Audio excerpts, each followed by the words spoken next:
नमस्कार विद्यार्थी मित्रांनो, पुरी मास्तर चालू घडामोडी या YouTube चॅनलला सर्वांचं स्वागत आहे. विद्यार्थी मित्रांनो, जिल्हा न्यायालय भरतीच्या अंतर्गत नांदेड या ठिकाणी मुलाखतीस विचारण्यात आलेल्या प्रश्नांच्या बाबतीमध्ये आज आपण या ठिकाणी चर्चा करणार आहोत. विद्यार्थी मित्रांनो, एक विवाहित महिला ज्यांचा आज इंटरव्ह्यू झालेला आहे, त्या इंटरव्ह्यूमध्ये कोणकोणत्या प्रकारचे प्रश्न त्यांना विचारण्यात आलेले होते. फॅमिली बॅकग्राऊंड सोबत त्या महिला पी-जी झालेल्या होत्या. तर त्या अनुषंगाने त्यांना कोणकोणत्या प्रश्नांना सामोरे जावं लागलेलं आहे आणि शिपाई पदासाठी फारसे अवघड प्रश्न येत नाहीत असं आपण म्हणत होतो. परंतु आजचा जर आपण नांदेडचा इंटरव्ह्यू जर पाहिला, तर बऱ्याच टफ लेव्हलचे क्वेशन या ठिकाणी विचारण्यात आलेले आपल्याला दिसत आहे. जरी ते प्रश्न आपल्याला नंतर येत असतील, पण ऑन दी स्पॉट अशा प्रकारच्या प्रश्नांना आपल्याला समोरं जावं लागतं. कारण का? की हे ऑन दी स्पॉट आपल्याला ह्या प्रश्नांची उत्तरे त्या ठिकाणी देता येत नसतात. त्यामुळे बघा हे प्रश्न थोडेसे ट्रिकी टाइपचे होते आणि ज्यावेळेस आम्ही मॉकला अशा प्रकारचे प्रश्न विचारायचो, तर बऱ्याच जणांना असं वाटलेलं होतं, की सर एवढे टफ क्वेशन येतात का? तर आम्ही त्यावेळेस त्यांना सांगितलेलं होतं, की स्पर्धा ही यावेळेसची खूप वेगळी आहे आणि विद्यार्थ्यांची संख्या पण खूप जास्त आहे. तर तुमची मुलाखत ही चांगल्या लेव्हलला होण्याची शक्यता जास्त आहे. आणि आम्ही ज्या पद्धतीनं त्यांना प्रश्न विचारलेले होते, तर त्याच पद्धतीचे प्रश्न पण इथे डेव्हलप झालेले आहेत. सो आता आपण स्टार्ट करूयात. पहिला प्रश्न बघा त्यांना विचारण्यात आलेला होता, की तुमचं नाव काय? ओके. हा तर खूप आता कॉमन क्वेशन झालेला आहे आणि ह्या क्वेशन बद्दल आपण तर बऱ्याच गोष्टी सांगितलेल्या आहेत, की हा कॉमन क्वेशन आहे. याच्यामध्ये तुमचं नाव कशा पद्धतीनं तुम्ही सांगता, हे फार महत्वाचं आहे आणि हे नाव आपण व्यवस्थितपणे बघा, व्यवस्थितपणे मोठ्या आवाजामध्ये सांगणं गरजेचं आहे. म्हणजे जे पॅनलमध्ये लोकं आहेत, त्या पॅनलच्या व्यक्तींना आपण जे बोलतोय ते एकदम क्लिअरली ऐकायला गेलं पाहिजे. ह्या पद्धतीत आपण नाव सांगणं गरजेचं आहे. तर हे पण सांगितलेलं होतं, की नावाच्या सोबत आपल्याला एक गोष्ट लक्षात ठेवायची आहे. ती गोष्ट म्हणजे काय? तर आपल्या नावाचा अर्थ काय? ओके. नावाचा अर्थ काय? हे पण तुम्ही लक्षात ठेवा. कारण हे कॉमन प्रश्न आहेत. कॉमन प्रश्नांवर कंटिन्युअसली प्रश्न येणार आहेत. सो तुम्हाला तिथे तयार राहायचं आहे. ओके. आता ज्या महिलेचा इंटरव्ह्यू झालेला आहे, त्यांना हा प्रश्न त्या ठिकाणी विचारण्यात आलेला होता. तो प्रश्न कोणता होता? तर तुमचं शिक्षण हे पी झालेलं आहे. तर मग हे पी झालेलं शिक्षण कोणत्या विषयामध्ये आहे? असं त्यांनी विचारलं. मग खरा इंटरव्ह्यू त्यांचा इथून सुरू झालेला होता. तर ह्या पद्धतीचा इंटरव्ह्यू आता बघा तुम्हाला नवीन काहीतरी विचारण्यात येताना आपल्याला दिसणार आहे. ओके. बरेचसे नाशिकचे विद्यार्थी म्हणत होते, की "सर आम्हाला खूप अवघड प्रश्न विचारत आहेत." तर आता हे नांदेडचे प्रश्न बघा. तुम्हाला एक अंदाज येऊन जाईल, की इथे पण कशा प्रकारचे प्रश्न विचारले जात आहेत. आता ज्या मॅडमनं इंटरव्ह्यू दिलेला आहे, त्यांची पी ह्या हिस्ट्री म्हणजेच काय तर इतिहास या विषयामध्ये झालेली आहे. तर आता आपल्याला लक्षात ठेवायचं आहे, की मग नेमकं त्यांनी प्रश्न याच्यावर काय विचारले, की इतिहासामध्ये जर पी झालेली असेल, तर त्यामध्ये इतिहासाची साधने कोणती होती? अशा प्रकारचे प्रश्न त्यांनी डेव्हलप केलेले होते. म्हणजे तुम्ही ज्या एज्युकेशनच्या बाबतीमध्ये आहात, त्या एज्युकेशनच्या बाबतीमध्ये जर त्यांनी विचार केला, तर तुमचं पी कशामध्ये आहे, तुमचं एज्युकेशन हायर लेव्हलचं आहे, तर तुम्ही ह्या पदावर कायमस्वरूपी असाल का? किंवा हे पद तुम्ही स्वीकारू शकाल का? अशा पद्धतीचे विविध प्रश्न त्यांनी डेव्हलप केलेले होते. ते हळू तुम्हाला दिसणार आहेत. आणि इतिहास हा विषय खूप कठीण आहे. कशासाठी? तर इंटरव्ह्यूसाठी. सो इतिहासाच्या कितीही खोलवर जर गेले, तर इतिहासाचे प्रश्न मात्र मुलाखतीसाठी संपणारे नसतात. सो हे प्रश्न कधी-कधी थोडेसे अवघड बनू शकतात आपल्यासाठी आणि त्यांचा इतिहास हा विषय पी-जीसाठी होता. परंतु त्यांनी ह्या प्रश्नांची उत्तरे काय तर व्यवस्थितपणे दिलेले होते. कारण ते अ, बऱ्याचशा कॉलेजेसला त्यांनी टीचिंग वगैरे केलेली आहे, प्रायव्हेट कॉलेजला आणि त्यांना इतिहास हा विषय थोडासा आवडीचा होता. त्यामुळे त्यांना ह्या प्रकारच्या प्रश्नांची उत्तरे व्यवस्थितपणे देता आले.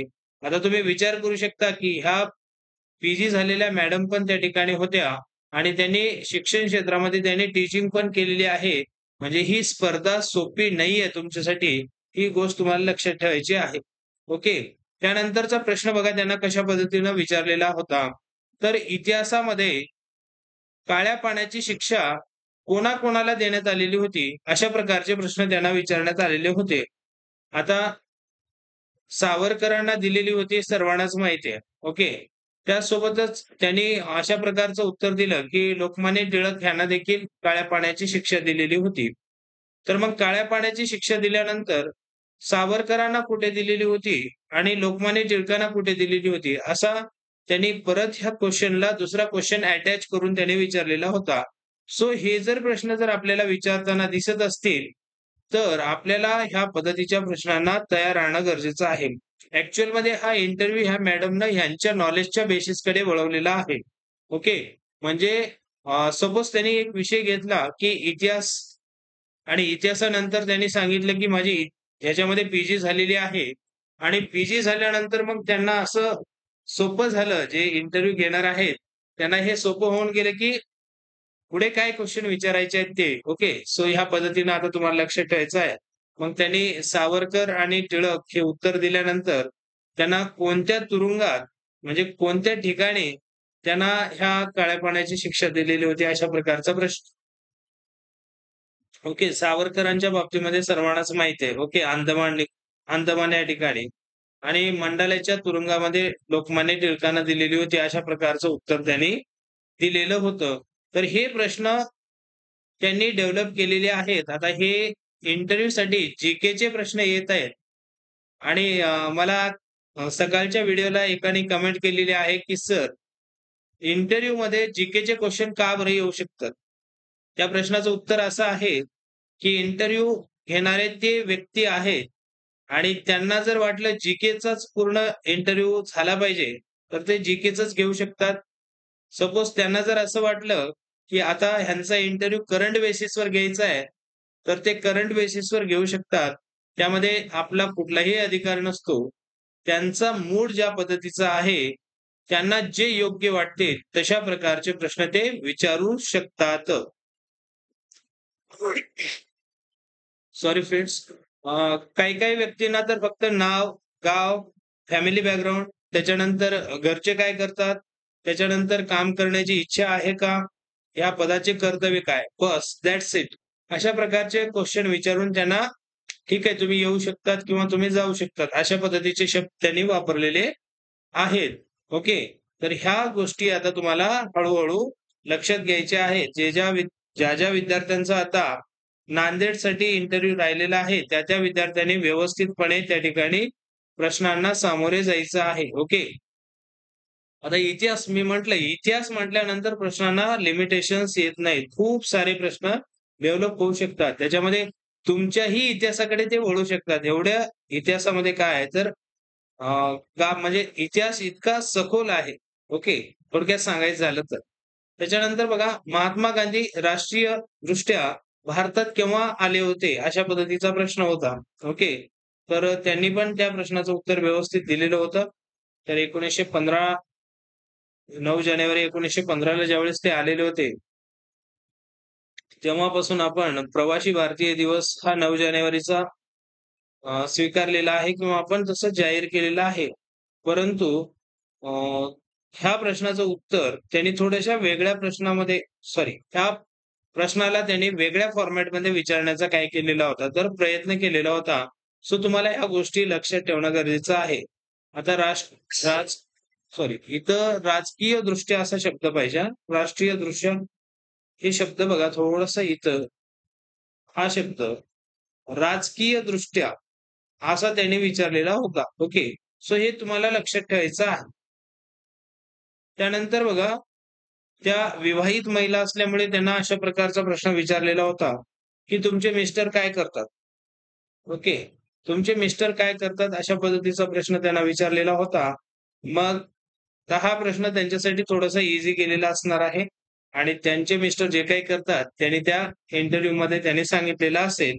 मे बी ते काय आहे, त्यांनी जो बिझनेस किंवा जो काही जॉब करतात, त्या जॉब प्रोफाइलवर त्यांनी एखादा क्वेशन रिपीट केलेला असेल, म्हणजे वाढवलेला असेल. थोडक्यात सांगायचं झालं तर. ओके. त्यानंतर आता फॅमिली बॅकग्राऊंडचे क्वेशन्स स्टार्ट झालेले आहेत बघा. मग त्याने विचारले, की तुमची सासू कशी आहे? आणि ती सासू तुम्हाला शिक्षणासाठी सपोर्ट करते का? अशा पद्धतीचे मल्टिपल क्वेशन त्या ठिकाणी काय झालेले होते, तर तयार झालेले होते. ह्या गोष्टी तुम्हाला लक्षात ठेवायच्यात आणि फॅमिली बॅकग्राऊंडच्या बाबतीमध्ये जर क्वेशन आले, तर सहसा कोणाची चुकत नाहीत. परंतु या फॅमिली बॅकग्राऊंडबद्दल जर तुम्हाला माहिती द्यायची असेल, तर ती माहिती देत असताना तुमचा कॉन्फिडन्स लेव्हल कसा असला पाहिजे, तर थोडासा हाय असला पाहिजे. ह्याच्याकडे लक्ष ठेवा. ओके. म्हणजे कॉन्फिडन्स हे तुमचं चांगलंच असलं पाहिजे. म्हणजेच काय तर तुम्ही जे काही बोलताय, ते व्यवस्थितपणे आत्मविश्वासाने बोलणे गरजेचं आहे. हे जर तुम्ही व्यवस्थितपणे करत असाल, तर मात्र तुम्हाला जॉब लागण्याची संधी मात्र फार मोठी आहे. हे पण तुम्हाला लक्षात ठेवायचं आहे. ओके.